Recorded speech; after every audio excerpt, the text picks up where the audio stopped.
Hello बच्चों, स्वागत है आप सभी का फिर से रितेश रेगुलराइज मैथमेटिक्स में। तो चलिए हम लोग आज शुरुआत करते हैं मैट्रिक्स का सेकंड वीडियो। बहुत ही लाजवाब, बहुत ही सुंदर सा टॉपिक, और इसके अंदर देखिएगा बहुत सारे कन्फ्यूज़न आपका दूर होने वाला है। जो भी छोटा छोटा कन्फ्यूज़न अगर आपके पास बचा हुआ है, ठीक है, तो चलिए शुरुआत करते हैं। तो आज का क्या टॉपिक है सर? तो आज का टॉपिक है बहुत ही खूबसूरत सा, बहुत ही लाजवाब, टाइप्स ऑफ मैट्रिसेज। आज हम लोग को पढ़ना है टाइप्स ऑफ मैट्रिसेज, ठीक है, कि मैट्रिक्स के कितने प्रकार होते हैं और उसके अंदर हमको क्या क्या सीखना पड़ता है, कितनी बेहतरीन बेहतरीन बातें सब सीखना पड़ता है। तो उम्मीद है कि जो भी लोग इस वीडियो को देख रहे हैं, ये इस वीडियो को आप तब देख रहे हैं जब आप इस मैट्रिक्स का पहला वीडियो देखे होंगे। जरूर देखिए, पूरा देखिए, आराम से देखिए, ताकि पूरा का पूरा आपको समझ में अच्छे तरीके से आ जाए, ठीक है। तो चलिए जरूर पूरा पहला वाला वीडियो देख करके आइएगा, ज़्यादा मज़ा आएगा, बहुत ही ज़्यादा मज़ा आने वाला है। चलिए शुरुआत करते आज का हमारा टॉपिक, खूबसूरत सा, लाजवाब सा, टाइप्स ऑफ मैट्रिसेज। तो चलिए सबसे पहले हम जो है थोड़ा मैट्रिक्स बना लें, है ना। सिंबल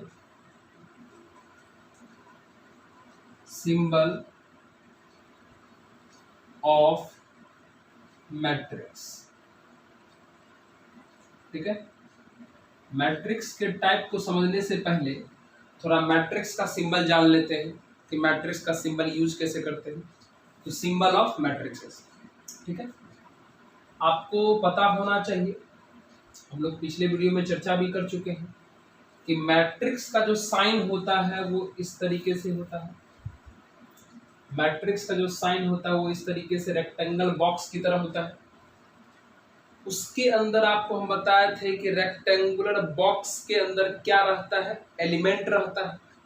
क्या रहता है? एलिमेंट रहता है।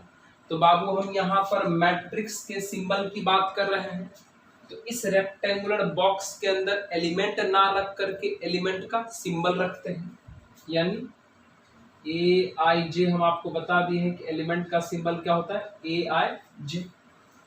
फिर हम आपको बताए थे कि मैट्रिक्स के बगल में यहाँ जो है उसका ऑर्डर लिखा रहता है। ऑर्डर में पहले रो लिखते हैं, फिर क्रॉस का साइन देते हैं, फिर कॉलम लिखते हैं। तो चलिए हम यहाँ पर लिख देते हैं M क्रॉस N। इसका मतलब यह एक कंप्लीट सिंबल बन गया किसका, मैट्रिक्स का, जिसमें मैट्रिक्स का साइन भी दिख रहा है, मैट्रिक्स का एलिमेंट भी दिख रहा है और मैट्रिक्स का ऑर्डर भी दिख रहा है।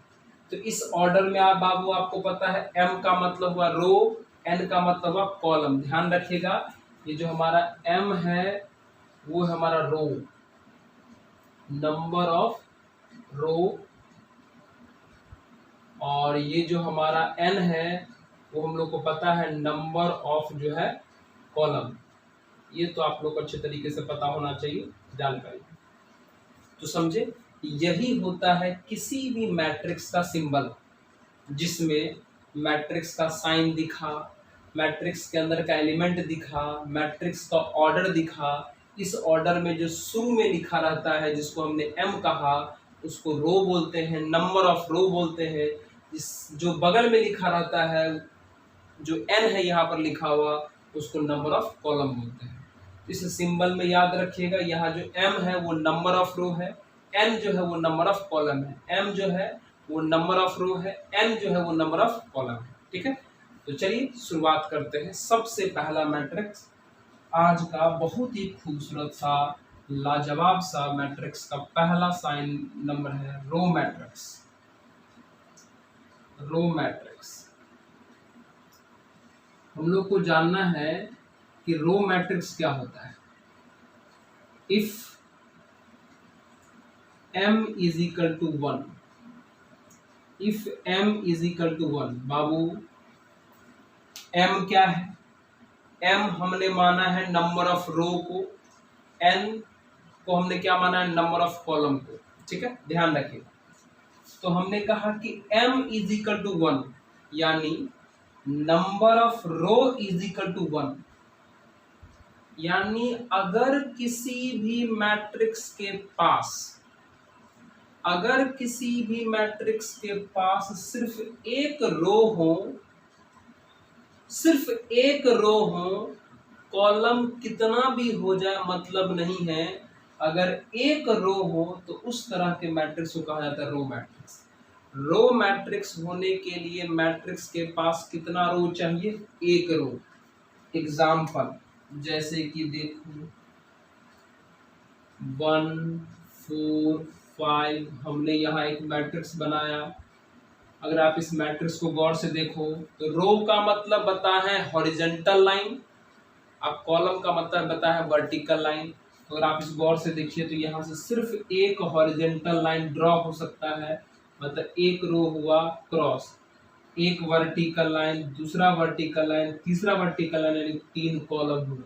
तो आप बताइए, कॉलम को मत देखिए, रो को देखिए कि क्या एक रो हुआ कि नहीं हुआ। यस सर, एक रो हुआ, तो इसको कहा जाएगा रो मैट्रिक्स। जैसे कि अगला एग्जांपल देखिए, हमने लिखा ए एक्स यू भी हमने लिखा। अगर बात करें इसके पास कितने रो हैं, तो रो का मतलब हॉरिजॉन्टल लाइन, तब बाबू इसके पास एक हॉरिजॉन्टल लाइन है, मतलब एक रो हुए, फिर क्रॉस। कितने कॉलम है? 1 2 3 4, 4 कॉलम है, मतलब 4 कॉलम है। ठीक है, इसका मतलब इनके पास भी कितने रो हैं? एक रो। और जब जब मैट्रिक्स के पास एक रो होगा उस तरह के मैट्रिक्स को कहेंगे रो मैट्रिक्स। समझ गए? रो मैट्रिक्स होने के लिए नंबर ऑफ रो कितने चाहिए? एक।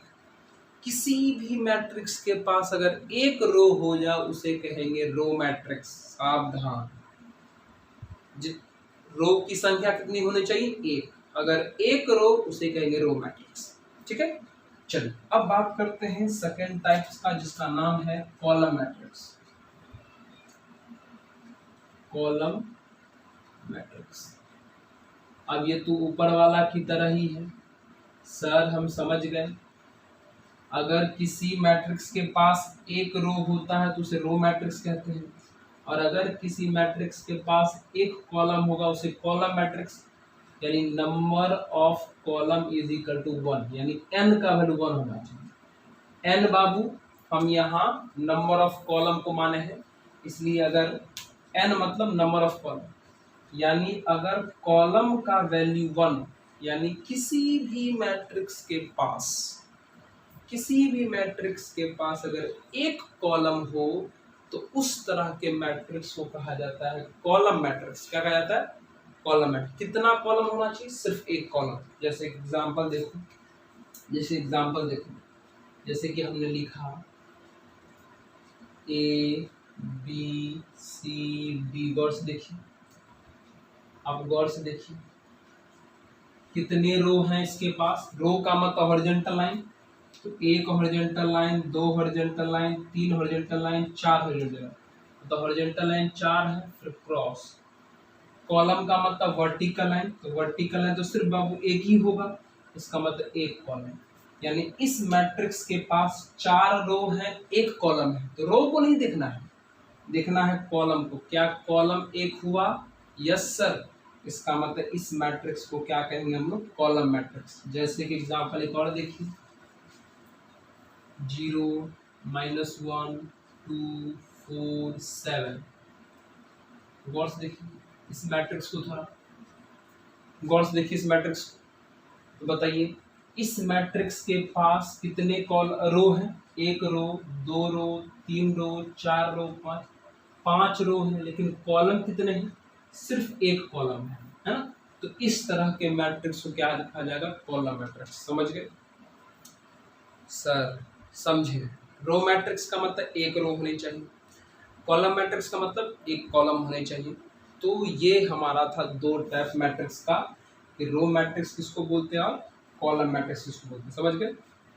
रो मैट्रिक्स होने के लिए एक रो चाहिए और कॉलम मैट्रिक्स होने के लिए एक कॉलम चाहिए। याद रहेगा? याद रहेगा? चलो नोट कर लीजिए, वीडियो को पॉज करिए, नोट करिए, नोट करिए।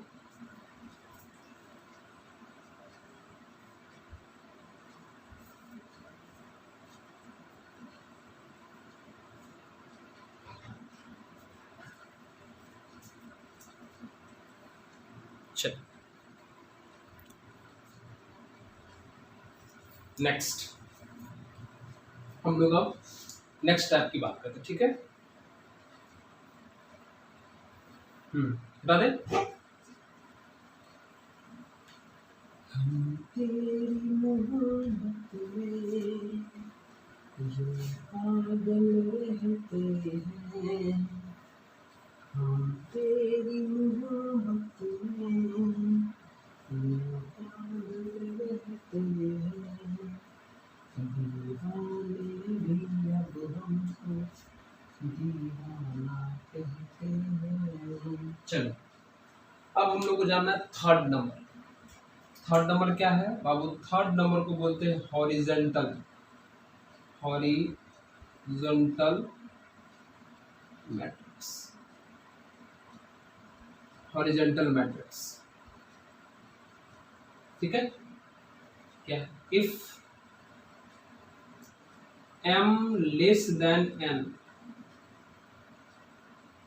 m लेस देन n मतलब ध्यान सुनिए, m का मतलब हुआ नंबर ऑफ रो, n का मतलब हुआ नंबर ऑफ कॉलम। मतलब अगर नंबर ऑफ रो कम हो नंबर ऑफ कॉलम से, यानी कॉलम की संख्या ज्यादा रहे किससे? रो की संख्या से, तो उस तरह के मैट्रिक्स को कहा जाता है हॉरिजेंटल मैट्रिक्स। यानी जिस मैट्रिक्स में कॉलम ज्यादा हो रो कम हो, कॉलम ज्यादा हो रो कम हो, उस तरह के मैट्रिक्स को कहा जाता है हॉरिजेंटल मैट्रिक्स। जैसे क्या होना चाहिए? कॉलम ज्यादा रो कम, ठीक है, उसे कहा जाएगा हॉरिजेंटल मैट्रिक्स। जैसे कि देखिए 1 4 2 -1 0 6 7 8, ठीक है। अब देखिए इस मैट्रिक्स को थोड़ा गौर से देखा जाए तो इसके पास दो रो है, ये फर्स्ट रो है, ये सेकंड रो है, ये दो रो है, लेकिन कॉलम एक कॉलम, दो कॉलम, तीन कॉलम, चार कॉलम, चार कॉलम। यानी इस मैट्रिक्स के पास जो कॉलम है वो रो से ज्यादा है। तो जब जब मैट्रिक्स के पास कॉलम ज्यादा हो रो कम हो, उसे कहा जाएगा हॉरिजेंटल मैट्रिक्स। इसका मतलब ये हमारा हॉरिजेंटल मैट्रिक्स है। जैसे नेक्स्ट एग्जांपल देखा जाए, नेक्स्ट एग्जांपल देखा जाए, नेक्स्ट एग्जांपल देखा जाए, है ना। अब इस थोड़ा मैट्रिक्स को गौर से देखिए, इसके पास कितने रो हैं? एक रो है। कितने कॉलम है? तो 1 2 3 4 5 6 कॉलम है। तो आप बताइए क्या इस मैट्रिक्स के पास कॉलम रो से ज्यादा है? तो कहिएगा जी सर, कॉलम ज्यादा है रो कम है। इसका मतलब इसको भी क्या कहा जाएगा? Horizontal matrix. थोड़ा गौर से सोचिए तो ये हॉरिजेंटल मैट्रिक्स के साथ साथ क्या है? रो मैट्रिक्स भी है। क्यों? क्योंकि इनके पास एक रो है। तो हम कह सकते हैं कि जितने भी रो मैट्रिक्स होते हैं वो सारे के सारे हॉरिजेंटल हो सकते हैं, लेकिन सारे के सारे हॉरिजेंटल वाले रो नहीं हो सकते हैं। ध्यान रखना, ध्यान रखना। हमने कहा हॉरिजेंटल में कॉलम ज्यादा होना चाहिए रो कम, कॉलम ज्यादा रो कम, कॉलम ज्यादा रो कम। तो ये भी हॉरिजेंटल है, ये भी हॉरिजेंटल है। लेकिन यह एक और भी है जिसको हम लोग कहेंगे रो मैट्रिक्स। क्यों? क्योंकि इनके पास एक रो है, और जब एक रो होता है तो उसे कहते हैं रो मैट्रिक्स। यानी हम कह सकते हैं कि दुनिया का हर एक रो मैट्रिक्स हॉरिजेंटल मैट्रिक्स हो सकता है, लेकिन हर एक हॉरिजेंटल मैट्रिक्स रो मैट्रिक्स नहीं हो सकता। याद रहेगा, सारे के सारे रो मैट्रिक्स क्या होते हैं? हॉरिजेंटल मैट्रिक्स होते हैं। और हॉरिजेंटल मैट्रिक्स का डेफिनेशन क्या है? कि कॉलम ज्यादा होने चाहिए रो कम होने चाहिए, ठीक है। चलिए इसको भी पॉज ले, नोट करिए, नोट करिए।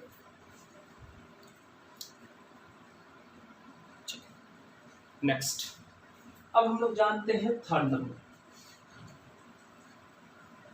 हो गया थर्ड नंबर, तो हो गया 4 नंबर। हॉरिजॉन्टल मैट्रिक्स के बाद आते हैं हम लोग वर्टिकल मैट्रिक्स। कहाँ पे आते हैं? Vertical matrix. अब तो आप समझ गए होंगे वर्टिकल का मतलब क्या होगा। वर्टिकल मैट्रिक्स, ठीक है।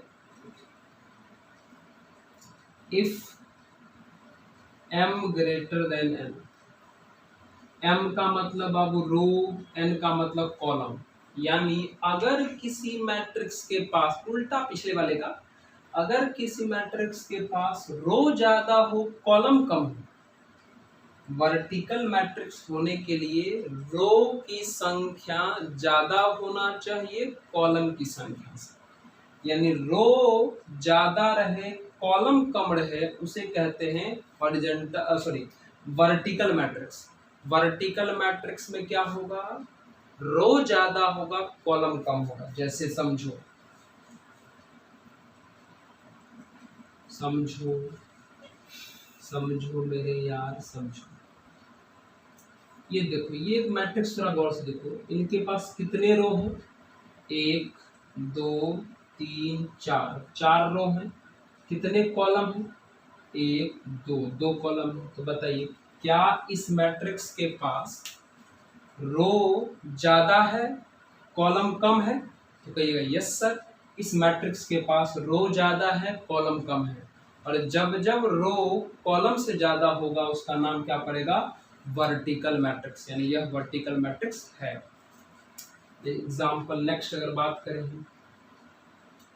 1 -1 0 4 -7, इसके बाद करें तो इस मैट्रिक्स के पास 1 2 3 4 5 रो हैं और कितने कॉलम है? 1 कॉलम है। तो अभी भी गौर से देखा जाए तो रो ज्यादा है कॉलम कम है। तो जब भी रो ज्यादा हो कॉलम कम हो तो उसे क्या कहते हैं? Vertical matrix. यानी ये वाला भी वर्टिकल मैट्रिक्स है, लेकिन यह एक और चीज है, कॉलम मैट्रिक्स। क्यों? क्योंकि इनके पास कितने कॉलम है? 1, और जिनके पास 1 कॉलम होता है उसे कॉलम मैट्रिक्स कहते हैं। तो दुनिया के हर एक कॉलम मैट्रिक्स को भी वर्टिकल मैट्रिक्स कह सकते हैं, लेकिन हर एक वर्टिकल मैट्रिक्स को कॉलम मैट्रिक्स नहीं कह सकते। कंफ्यूज मत करिए। वर्टिकल मैट्रिक्स कहता है कि को रो ज्यादा होने चाहिए कॉलम कम। इनके पास रो ज्यादा है कॉलम कम, रो ज्यादा है कॉलम कम, तो ये भी वर्टिकल है, ये भी वर्टिकल है। लेकिन ये वाला वर्टिकल के साथ साथ कॉलम भी है, मतलब कॉलम मैट्रिक्स भी है। तो कह सकते हैं कि सारे के सारे कॉलम मैट्रिक्स भी क्या होते हैं? हमारा वर्टिकल मैट्रिक्स होते हैं। याद रहेगा, याद रहेगा, याद रहेगा, बिल्कुल याद रहेगा। तो अभी हमने 4 टाइप समझा, row matrix, column matrix, horizontal matrix और वर्टिकल मैट्रिक्स। तो इसको नोट करिए। अब हम नेक्स्ट समझाते हैं आपको। नेक्स्ट, अब देखिए, अब आपके मन में एक विचार आ रहा है, सर क्या विचार? सुनो विचार। 5 नंबर, सिंगलटन मैट्रिक्स। अभी क्या विचार आ रहा होगा, बिल्कुल क्लियर होगा, देखना। इफ m बराबर n बराबर 1, मतलब जिस मैट्रिक्स के पास रो और कॉलम दोनों कितना हो? 1, यानी अगर किसी मैट्रिक्स के पास एक रो हो और एक कॉलम हो, अगर किसी मैट्रिक्स के पास रो की संख्या भी 1 हो, कॉलम की संख्या भी 1 हो, तो उस तरह के मैट्रिक्स को कहा जाता है सिंगलटन मैट्रिक्स। सिंगलटन मैट्रिक्स में क्या होता है? रो की संख्या भी 1 होता है और कॉलम की संख्या भी 1 होता है। जैसे जैसे एग्जाम्पल, हमने मैट्रिक्स का साइन लिखा, इसके अंदर मान लो लिखा 4। अब गौर से देखिए, तो यहाँ से सिर्फ एक हॉरिजॉन्टल लाइन आप सोच सकते हैं, तो एक रो हुआ। यहाँ से सिर्फ एक वर्टिकल लाइन सोच सकते हैं, तो एक कॉलम भी हुआ। यानी इस मैट्रिक्स के पास रो और कॉलम दोनों के दोनों कितना है 1, यानी इस मैट्रिक्स को क्या कहा जाएगा सिंगलटन मैट्रिक्स। सिंगलटन मैट्रिक्स होने के लिए मैट्रिक्स के पास एक रो होने चाहिए और एक कॉलम। एक रो और अगर एक कॉलम हो जाए उसे हम लोग कहेंगे सिंगलटन मैट्रिक्स। याद रहेगा। चलो इस 5 नंबर को भी नोट करिए टाइप में। नेक्स्ट हम लोग बात करते हैं। मिटा दें, पॉज करिए, नोट करिए, मिटाइए, मिटा दें। बहुत ही अच्छा है, लाजवाब है, अच्छा अच्छा टॉपिक सब पढ़ना है इसके अंदर, है ना। आते हैं 6 नंबर पे हम लोग, रेक्टेंगल मैट्रिक्स। रेक्टेंगुलर मैट्रिक्स क्या है ये रेक्टेंगुलर मैट्रिक्स? ये तो बहुत ही आसान है। If m is not equal to n, जिस मैट्रिक्स के पास रो की संख्या और कॉलम की संख्या इक्वल ना हो उसे कहते हैं रेक्टेंगुलर मैट्रिक्स। जिस मैट्रिक्स के पास रो की संख्या और कॉलम की संख्या इक्वल ना हो, यानी m रो और कॉलम इक्वल ना हो, उसे कहते हैं रेक्टेंगुलर मैट्रिक्स। तब आप थोड़ा पीछे वाला मैट्रिक्स को थोड़ा ध्यान करिए कि सर रो मैट्रिक्स में भी रो और कॉलम सेम नहीं था, उसको भी रेक्टेंगुलर कह सकते हैं, बिल्कुल करेक्ट। सर कॉलम मैट्रिक्स में भी रो और कॉलम सेम नहीं था, उसको भी रेक्टेंगुलर कह सकते हैं, बिल्कुल करेक्ट। सर वर्टिकल मैट्रिक्स में भी रो और कॉलम सेम नहीं था, उसको भी कह सकते हैं रेक्टेंगुलर, बिल्कुल करेक्ट।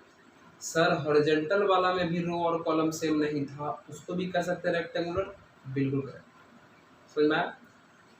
मैट्रिक्स कोई भी हो, है ना, अगर रो और कॉलम इक्वल नहीं हुआ तो आप उसे रेक्टेंगुलर कह सकते हैं। ठीक है, जैसे देख लीजिए 1 4 3 -1 0 6 7 8 9 0 -4 1। इस मैट्रिक्स को गौर से देखा जाए तो हमारे पास कितने रो हैं? 1 2 3 4, 4 रो हैं। और कितने कॉलम है? 1 2 3 कॉलम है। 4 रो 3 कॉलम। तो क्या ये दोनों इक्वल हैं? रो और कॉलम इक्वल तो नहीं हुआ, यानी इस तरह के मैट्रिक्स को हम लोग कहेंगे रेक्टेंगुलर मैट्रिक्स। याद रहेगा। तो चलिए इस रेक्टेंगुलर मैट्रिक्स को नोट कर लीजिए, नोट करिए, नोट कर लीजिए।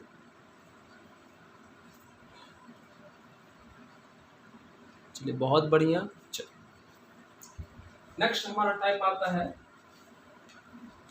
Square matrix.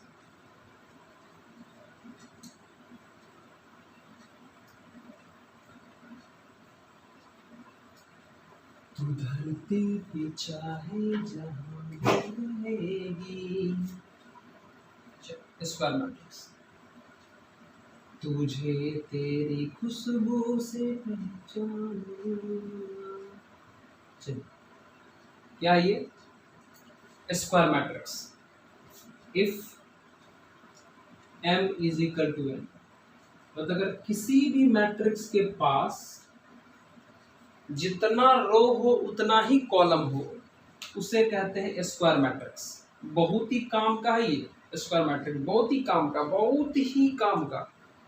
स्क्वायर मैट्रिक्स का मतलब हो जितना रो हो उतना ही कॉलम, उसे कहेंगे स्क्वायर मैट्रिक्स। जैसे जैसे 2 4 -1 0, 1 2, 2 रो है, 1 2, 2 कॉलम है। तो जितना रो है उतना ही कॉलम, यानी इसको कहेंगे स्क्वायर मैट्रिक्स।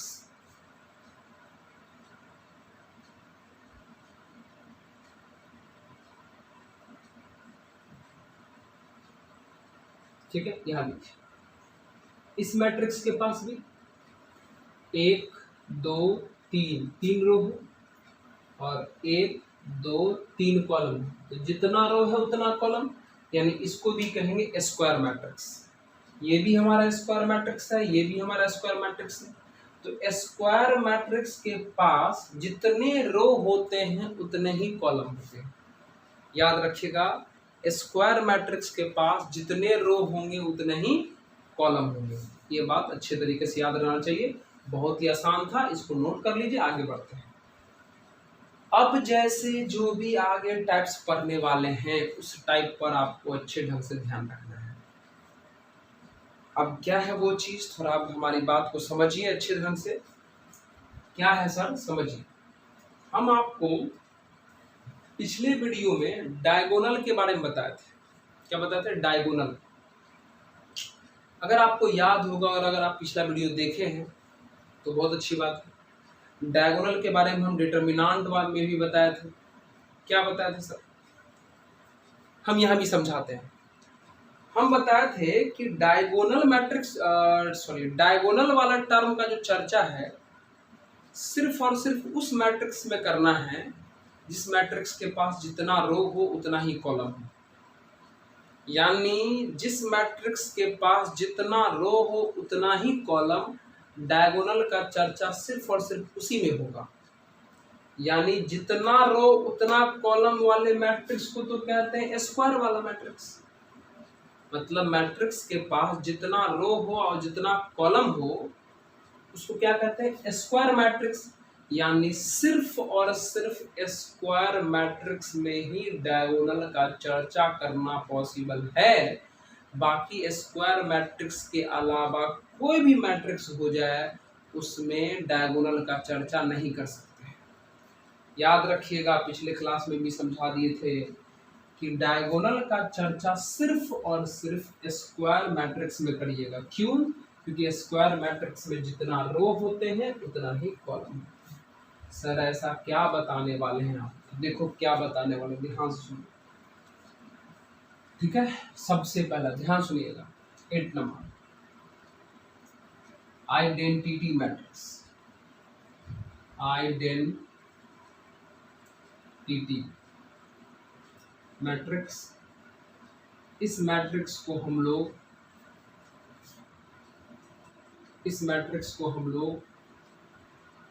यूनिट मैट्रिक्स भी कहते हैं।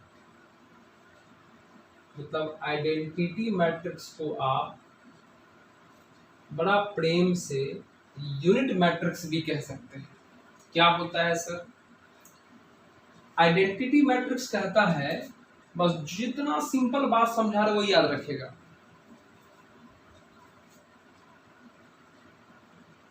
All diagonal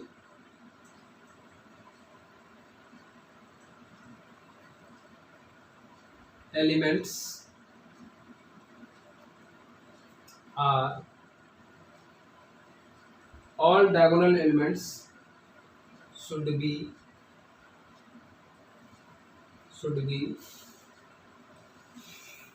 1। आइडेंटिटी मैट्रिक्स या यूनिट मैट्रिक्स कहता है कि सभी डायगोनल एलिमेंट 1 होना चाहिए। यानी जितना भी मैट्रिक्स के पास डायगोनल एलिमेंट हो, हर एक डायगोनल एलिमेंट का मान कितना होना चाहिए? 1। सावधान, इस मैट्रिक्स को समझने के लिए किसका चर्चा लाया गया? डायगोनल का चर्चा। और डायगोनल का चर्चा तब आता है जब रो और कॉलम सेम होता है। इसका मतलब कह सकते हैं कि आइडेंटिटी मैट्रिक्स या यूनिट मैट्रिक्स एक स्क्वायर मैट्रिक्स होगा। क्यों? क्योंकि स्क्वायर मैट्रिक्स में ही रो और कॉलम सेम होता है, और रो और कॉलम जब सेम होगा तब ही डायगोनल का चर्चा करेंगे।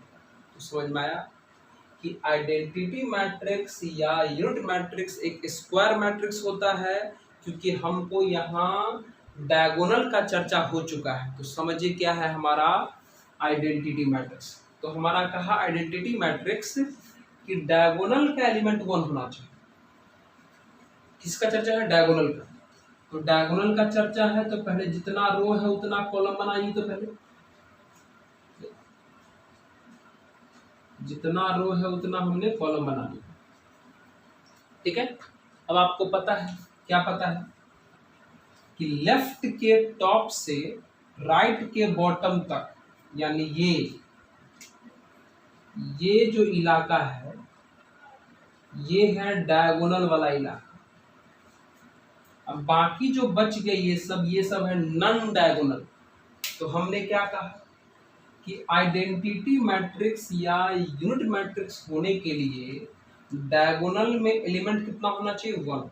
यानी यहां भी एलिमेंट का वैल्यू 1, यहां भी एलिमेंट का value 1 and other are 0।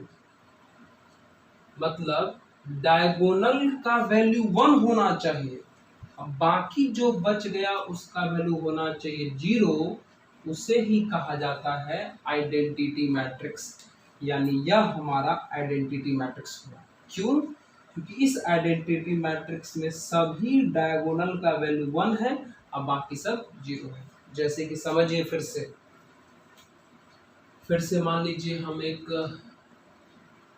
Square matrix बनाते हैं, क्योंकि स्क्वायर मैट्रिक्स नहीं बनाएंगे तो डायगोनल का चर्चा हो नहीं पाएगा, और डायगोनल का चर्चा नहीं होगा तो आइडेंटिटी समझ नहीं सकते। अब समझिए यही है हमारा डायगोनल, ये जो इलाका है डायगोनल, यानी इस डायगोनल का एलिमेंट जो है 1 होना चाहिए। मतलब यहाँ भी 1, यहाँ भी 1 और यहाँ भी 1। लेकिन डायगोनल को छोड़ के जितना भी बच गया ये सब 0 होने चाहिए, सब 0 होने चाहिए।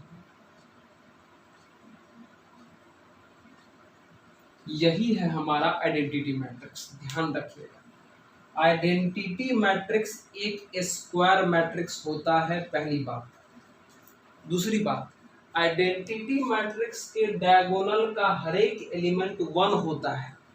तीसरी बात, आइडेंटिटी मैट्रिक्स में डायगोनल वाले को छोड़ के जितना भी नॉन डायगोनल बचा वो सब जो है 0 होना चाहिए। डायगोनल को छोड़ के जो नॉन डायगोनल बचा वो कितना होना चाहिए, 0। तो ये भी हमारा आइडेंटिटी मैट्रिक्स है, ये भी हमारा आइडेंटिटी मैट्रिक्स है। अब थोड़ा बात, इसका थोड़ा सिंबल भी देख लीजिए, है ना। तो इसका सिंबल लोग आई भी लिखता है, या इसका सिंबल लोग I2 भी बोलता है। I2 इसलिए बोलेगा क्योंकि इनके पास 2 रो और 2 कॉलम है, इसलिए I2 भी बोल देगा, या डायरेक्ट I भी बोलता है। उसी प्रकार इस मैट्रिक्स का सिंबल I भी बोलता है कुछ लोग, या आप इसको I3 भी कह सकते हैं। I3 इसलिए क्योंकि इनके पास 3 रो और 3 कॉलम है। तो समझे, डायगोनल एलिमेंट में 1 होना चाहिए, नॉन डायगोनल वाला एलिमेंट 0 होने चाहिए। उसे कहते हैं आइडेंटिटी मैट्रिक्स, या क्या कहते हैं, ये यूनिट मैट्रिक्स। सिंबल भी समझ गए, सिंबल हम लोग या I लिखेंगे या I2 लिखेंगे। I2 का मतलब हुआ 2 रो 2 कॉलम, I लिखेंगे या I3 लिखेंगे मतलब 3 रो 3 कॉलम, I4 लिख दिया मतलब 4 रो 4 कॉलम। और समझे, तो ये हमारा आइडेंटिटी मैट्रिक्स समझिए। इसको थोड़ा नोट करिए।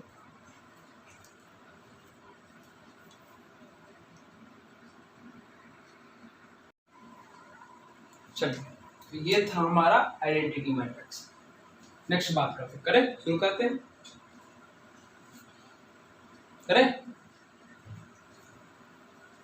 हमें तुमसे प्यार कितना ये हम नहीं जानते, मगर जी नहीं सकते तुम्हारे बिना।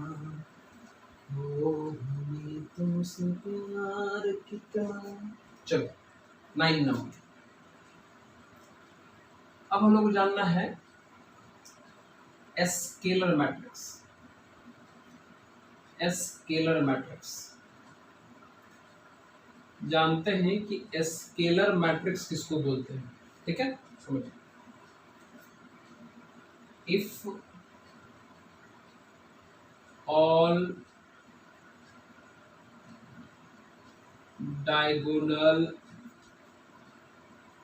elements should be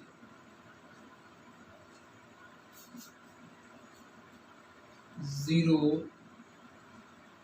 and other, sorry, if all diagonal elements should be zero, नहीं same, and other are zero. चलो समझो, हमने कहा स्केलर मैट्रिक्स क्या होता है।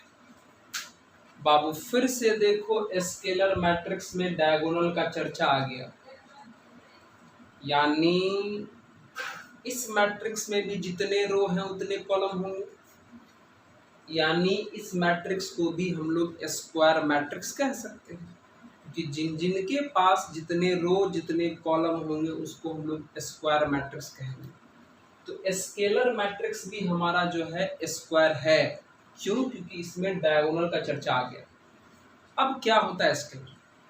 हमने कहा कि स्केलर मैट्रिक्स उसको कहेंगे जब डायगोनल का हर एक एलिमेंट क्या हो, सेम हो। डायगोनल का हर एक एलिमेंट सेम हो, मतलब डायगोनल में जो मन करे वो लिखिए, लेकिन एलिमेंट एक ही जैसा होना चाहिए, और बाकी यानी डायगोनल को छोड़ के जो भी बच गया वो सब के सब क्या होने चाहिए, जीरो। जैसे देखिए अभी आपने कहा कि सर स्केलर मैट्रिक्स भी तो स्क्वायर ही होगा, यानी इस तरीके से हम एक ढांचा बना लेते हैं, ठीक है। अब इस मैट्रिक्स को बनाना है स्केलर, तो स्केलर में हम क्या बोले, ये जो बाबू डायगोनल है, ये जो डायगोनल है, इस डायगोनल एलिमेंट का वैल्यू सेम होना चाहिए। सेम का मतलब अगर यहाँ 4 लिखा तो यहाँ भी क्या होना चाहिए, 4 ही होने चाहिए, लेकिन डायगोनल के अलावा जो बच गया वो सब होना चाहिए जीरो, ये भी जीरो, ये भी जीरो। नहीं समझे? फिर समझिए, जैसे देखिए मान लीजिए हमारा फिर से एक स्क्वायर मैट्रिक्स तैयार हुआ। अब इसको स्केलर बनाने के लिए ये जो डायगोनल वाला एलिमेंट है वो सेम होने चाहिए। मतलब अगर डायगोनल वाला एलिमेंट सेम होने का मतलब, अगर डायगोनल का पहला एलिमेंट मान लेते हैं राम है, तो डायगोनल का यहाँ वाला एलिमेंट भी राम होगा, लेकिन बाकी सब क्या होगा, जीरो होगा। ये भी स्केलर है। ठीक उसी प्रकार स्केलर मैट्रिक्स ये भी है। देखिए स्केलर मैट्रिक्स होने के लिए कोई बड़ी बात नहीं है, मैट्रिक्स खाली स्क्वायर बना दीजिए और डायगोनल का एलिमेंट एक जैसा कर दीजिए। मतलब ये जो बाबू डायगोनल है इसका एलिमेंट सेम होने चाहिए। सेम होने का मतलब अगर आपने यहाँ 6 बाई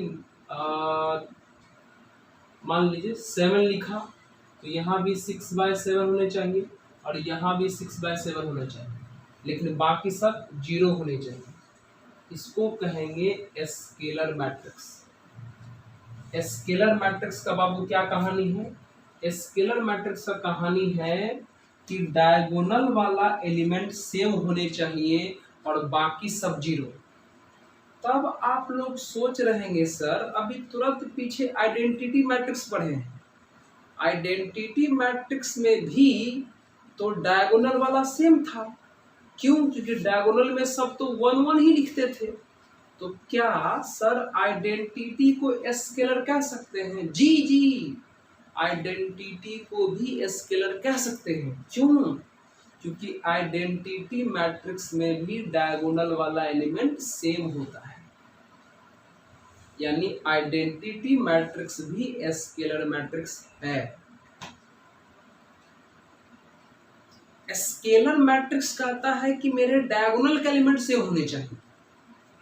अब डायगोनल का एलिमेंट सेम बनाने के लिए कुछ भी कर सकते हैं, 1 बना करके भी सेम लिख सकते हैं, 4 से भी सेम बना सकते हैं, राम से भी सेम बना सकते हैं, श्याम से भी सेम बना सकते हैं, रहीम से भी सेम बना सकते हैं। मतलब जो मन करे, बस डायगोनल में एक जैसा एलिमेंट होने चाहिए, तो इसको कहते हैं स्केलर।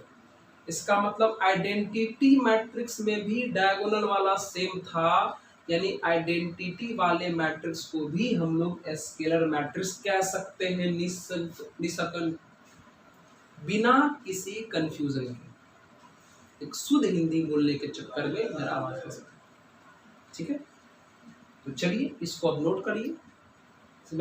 आइडेंटिटी मैट्रिक्स को भी हम लोग क्या कह सकते हैं, स्केलर मैट्रिक्स कह सकते हैं, ठीक है।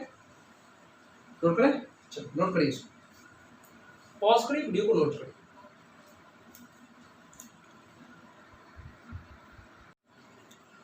नोट कर लिए इसको आप लोग, चलो। तो हम लोग यहाँ तक स्केलर मैट्रिक्स को समझ गए। नेक्स्ट,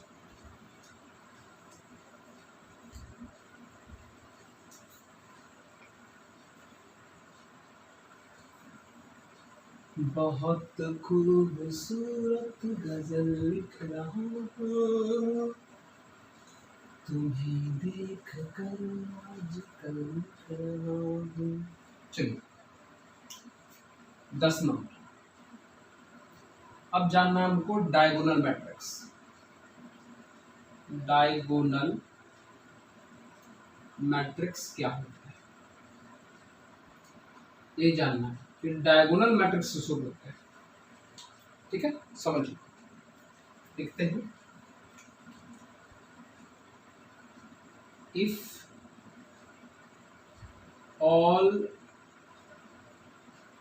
non-diagonal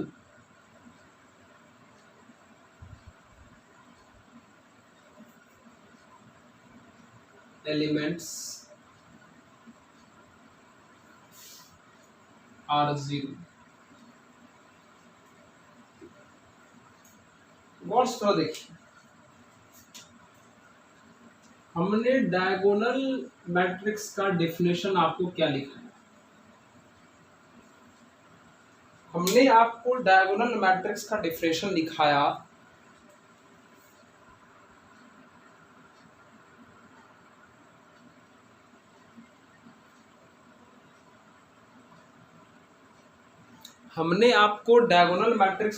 लिखाया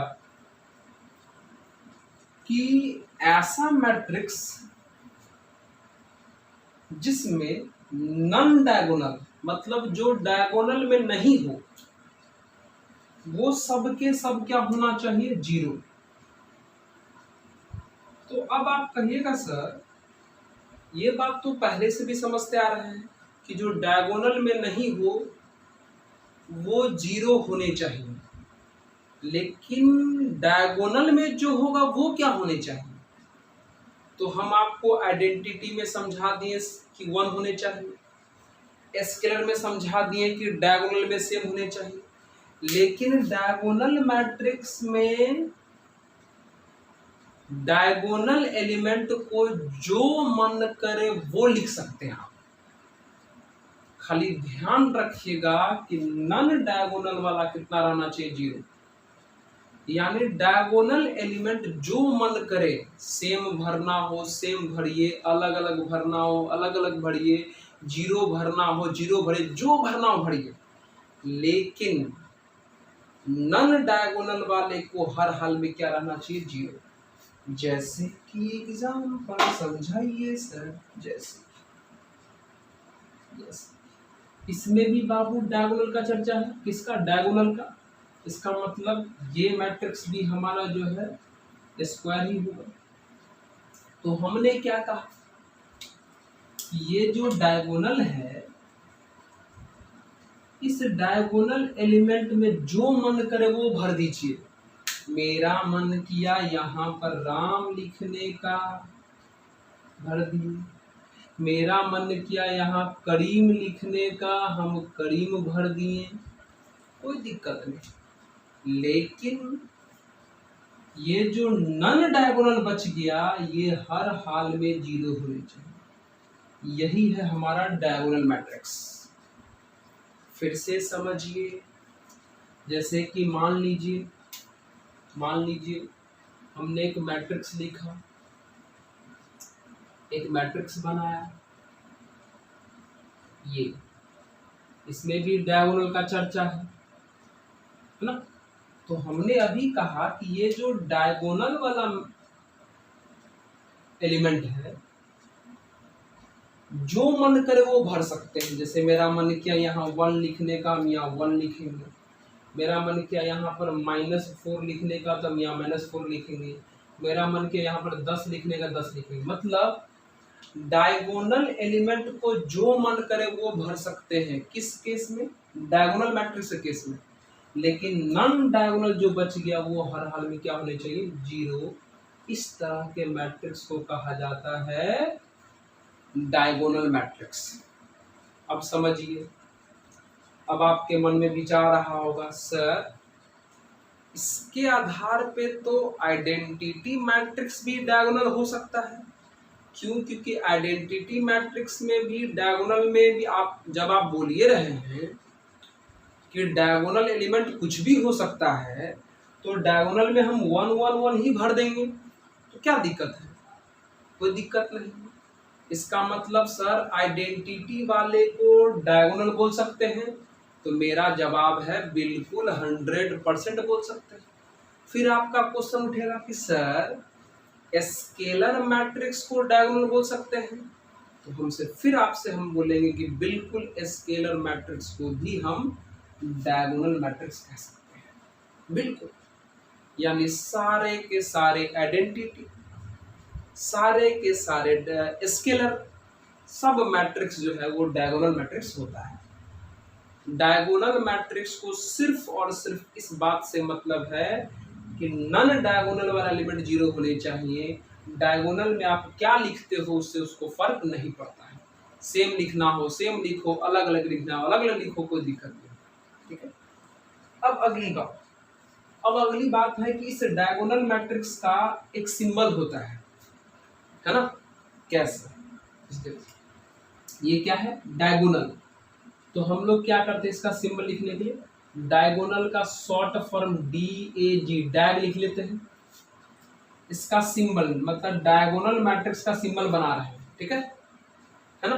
तो हम लोग क्या करेंगे, यहाँ लिखिए, यहाँ पे एडजस्ट नहीं होगा, हम यहाँ पे इसका सिंबल लिख रहे हैं, यहाँ नीचे इसका सिंबल लिख रहे हैं। हम क्या करेंगे, इसका डायग शॉर्ट फॉर्म में डैग लिख लेंगे। देख रहा है, डायगोनल से ही डैग निकाले हैं। फिर मैट्रिक्स का साइन दे देंगे और देखेंगे कि डायगोनल में क्या लिखा हुआ है। डायगोनल में लिखा हुआ है राम करीम, लिख दे, ये है सिंबल। मतलब अगर किसी भी डायगोनल मैट्रिक्स का सिंबल लिखना हो तो डैग लिख करके अब बगल में डायगोनल एलिमेंट को लिख दीजिए। तो इसका भी सिंबल बनाना है तो डैग लिख देंगे और बगल में डायगोनल एलिमेंट भर देंगे। क्या है? 1 है, -4 है, 10, तो 1 -4 10 खत्म। तो इस तरीके से किसी भी डायगोनल मैट्रिक्स को आप पहचान सकते हैं, उनका सिंबल भी लिख सकते हैं। ठीक है।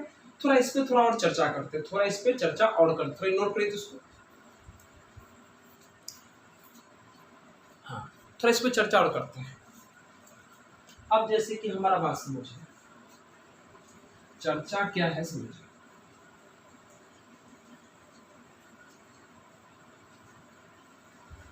ध्यान समझिएगा। जैसे मान लीजिए एक मैट्रिक्स दिया,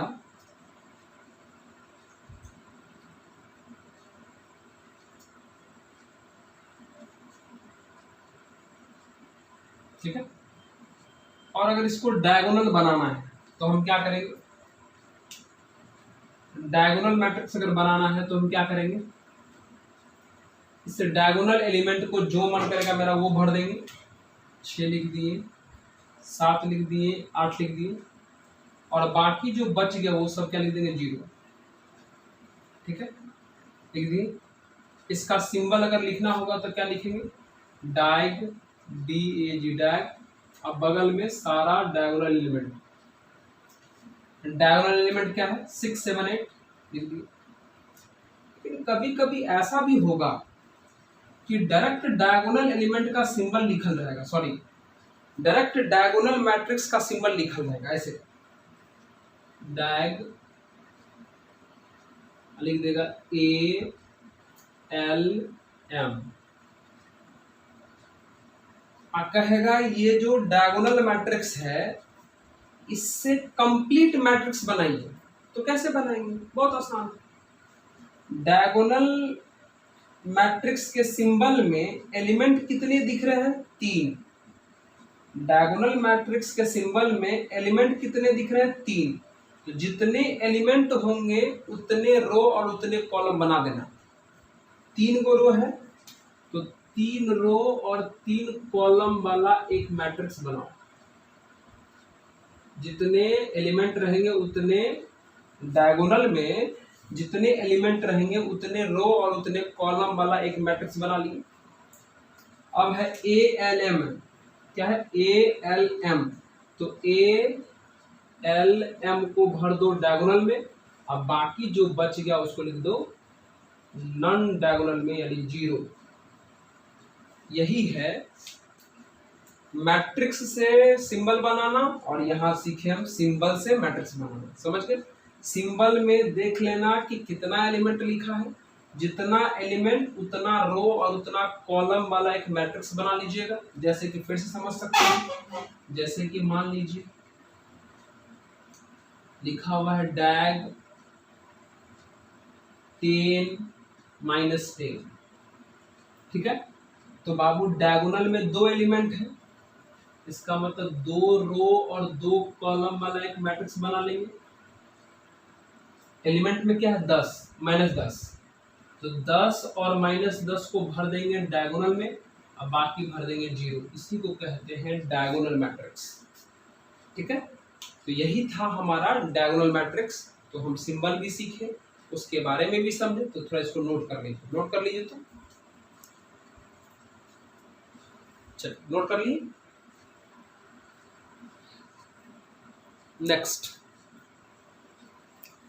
नेक्स्ट क्या है, टाइप पूरा करिए लेना हम लोग को। नेक्स्ट क्या है, ये था हमारा डायगोनल मैट्रिक्स। चलिए next,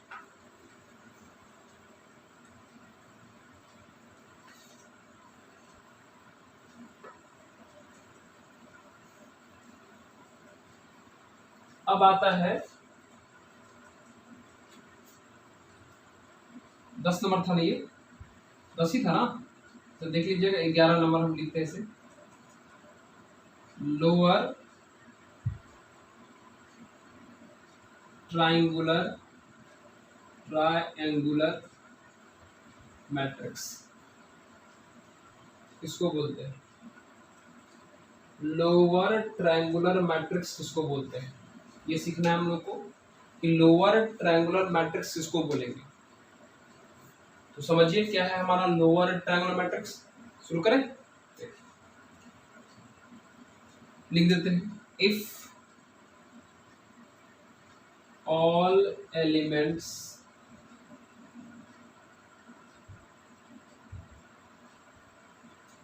above the diagonal are 0। मतलब ध्यान समझिए, लोअर ट्रायंगुलर मैट्रिक्स में जितना भी एलिमेंट डायगोनल के ऊपर होता है वो सब के सब 0 होता है। उल्टा सोचिएगा, लोअर ट्रायंगुलर मैट्रिक्स के केस में डायगोनल के ऊपर का हर एक एलिमेंट कितना होना चाहिए, 0। जैसे कि देख, हमने एक मैट्रिक्स बनाया, यहाँ भी डायगोनल का चर्चा हो चुका है, तो जितना रो उतना कॉलम तो करना ही पड़ेगा। यानी ये जो लोअर ट्रायंगुलर मैट्रिक्स है यह भी हमारा स्क्वायर मैट्रिक्स होता है। हमने क्या कहा कि बाबू लोअर ट्रायंगुलर मैट्रिक्स उसको कहेंगे जिस मैट्रिक्स में डायगोनल के ऊपर, ये पार्ट है ना, तो डायगोनल के ऊपर का सारा एलिमेंट 0 होने चाहिए। डायगोनल के ऊपर का सारा एलिमेंट 0 हो गया। अब बाकी जो बच गया उसको जो मन करे वो लिख के भर दो। मेरा 1 मेरा मन किया 1 4 6 0 2 -8 हो गया। समझे? तो याद रखिए, लोअर ट्रायंगुलर मैट्रिक्स कहता है कि डायगोनल के ऊपर का हर एक एलिमेंट 0 होने चाहिए और बाकी जो बच गया वो जो मन करेगा वो आप लिख सकते हैं। तो लोअर ट्रायंगुलर मैट्रिक्स को पहचानने का तरीका है कि डायगोनल के ऊपर का हर एक एलिमेंट कितना होगा 0, उसे कहेंगे लोअर ट्रायंगुलर मैट्रिक्स। समझ गए? इसको भी नोट कर लीजिए, नोट कर लीजिए, नोट कर लीजिए। अब लास्ट हमारा आता है इस केस में, लास्ट है हमारा आज का टाइप्स ऑफ मैट्रिक्स में जो लास्ट है, नहीं लास्ट के बाद एक और है, इसमें हमको आता है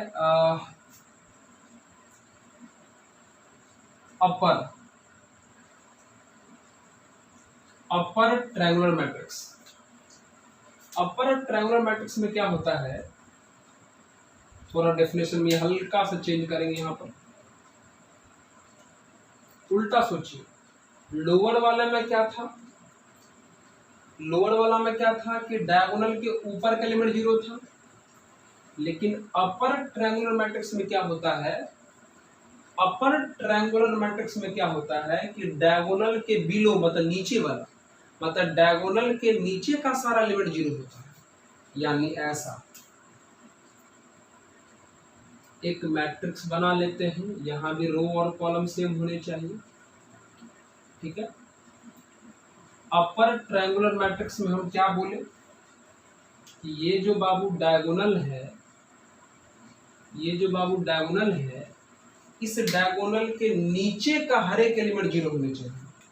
नीचे का हर एक एलिमेंट 0 मतलब यह भी 0, यह भी 0, यह भी 0।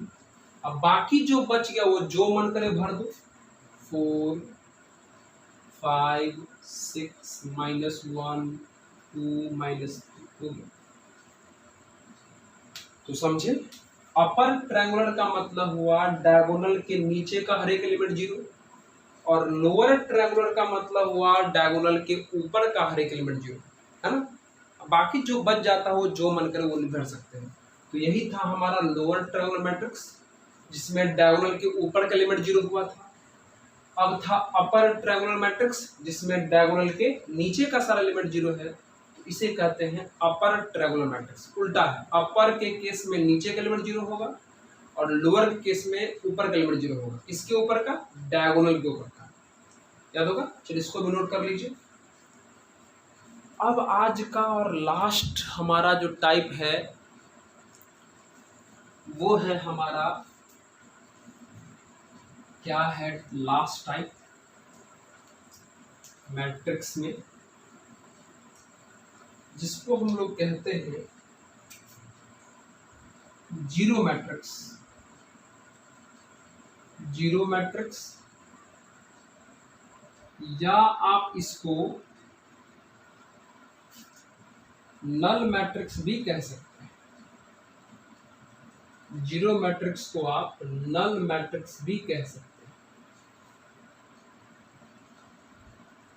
ठीक है। इफ ऑल एलिमेंट्स आर 0, मतलब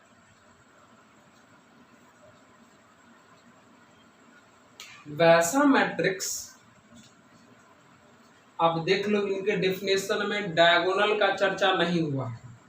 मतलब ये जो हमारा जीरो मैट्रिक्स है या नल मैट्रिक्स है, उसमें रो और कॉलम सेम हो भी सकता है और रो और कॉलम सेम नहीं भी हो सकता है।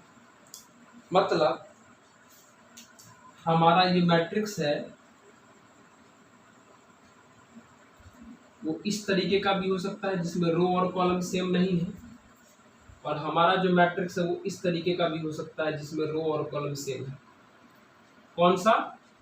जीरो मैट्रिक्स वाला। तो जीरो मैट्रिक्स में रो और कॉलम सेम हो भी सकता है, नहीं भी हो सकता, उससे मतलब नहीं है।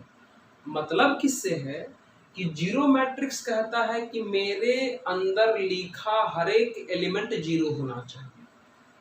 जीरो मैट्रिक्स कहता है कि मेरे अंदर लिखा हर एक एलिमेंट 0 होने चाहिए, मतलब ऐसा देखो तो इसके अंदर का हर एक एलिमेंट जीरो है, इसे कहते हैं जीरो मैट्रिक्स। ये हमारा जीरो मैट्रिक्स, ये हमारा जीरो मैट्रिक्स, ये हमारा जीरो मैट्रिक्स। याद हुआ कि जीरो मैट्रिक्स में मैट्रिक्स के अंदर का हर एक एलिमेंट जीरो होता है, इसलिए हम लोग उसको जीरो मैट्रिक्स कहते हैं। थोड़ा याद करो एक और बात, हम जानना चाहते हैं जीरो मैट्रिक्स का सिंबल।